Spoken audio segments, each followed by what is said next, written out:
Health and Human Services Secretary Robert Kennedy Jr. raised a lot of eyebrows on the latest episode of the Theo Von podcast when he talked about some lessons he learned from his past. Take a look. I'm not scared of a germ. You know, I used to snort cocaine off of toilet seats. And I know this disease will kill me. Right. Like if I don't treat it, which means going to meetings every day, it's just bad for my life. So for me, it was survival. Is he sure it wasn't Comet Cleanser?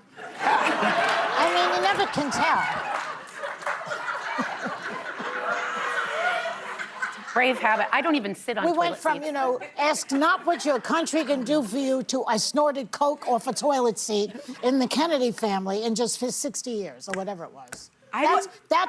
Is how far they have fallen in the Kennedy family. Oh, my God. Pathetic. But that's what I think. The headline was what the media wanted, snorting cocaine off a toilet seat. They didn't hit on 40 years of sobriety and how hard that is to get to and how 50 million Americans struggle with addiction. Yeah. And so he was talking about... These girls are clapping. Are you addicted? Are you addicts? No, but it's... Yeah, but with addiction, I mean, it's serious, and it can truly take your life. I didn't know people could snort cocaine off of a toilet seat. I mean, toilet I do it seat, after strippers, coffee. I who do knows? it every morning after coffee. But Please. I'm sorry, the clip that we just showed, he's talking about a disease that he suffers from. Addiction. No, he talked about this. Yes.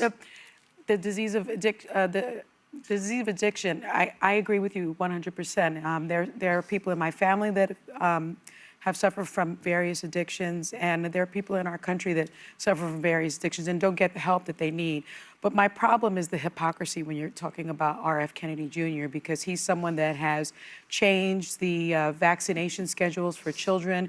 Measles that was a disease that was really eradicated has come back, and I think he is the least qualified human and health secretary that we've had in our lifetime. So I actually think his appointment as the Human and Health Secretaries has made us less safe. The FDA now refuses to consider Moderna's flu shot, and in a move experts are claiming is part of his anti-vaccine agenda. So while I appreciate the fact that he has worked on his disease, it's a shame that he is letting other people die of their diseases. Well,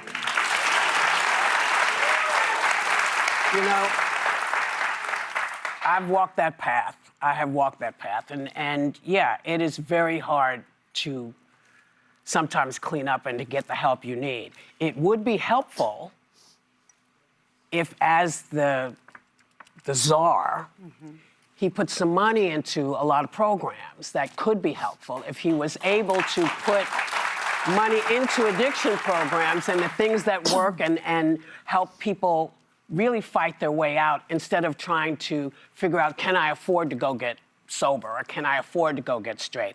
It could be very helpful, as I feel he could be helpful with insurance, because if insurance covered some of these programs, that could be helpful as well, because parents could help their kids. Now, And the mental health crisis is also huge, and I think so often, whether it's drugs and addiction or people ending up homeless and then mental health, they are cutting back a lot on mental health programs, and a lot of that part does bother me supremely. Yeah, I do believe that when it comes to mental health, that we are, you know, the administration is wanting to make progress, because you look at the prison system. The moment mental health facilities closed down, our prison population skyrocketed. So it just goes to show that we have failed the American people when it comes to mental health. Yeah. But even with HHS, in HHS's history, there have only been 3 doctors that were their secretaries. Have they all been on heroin?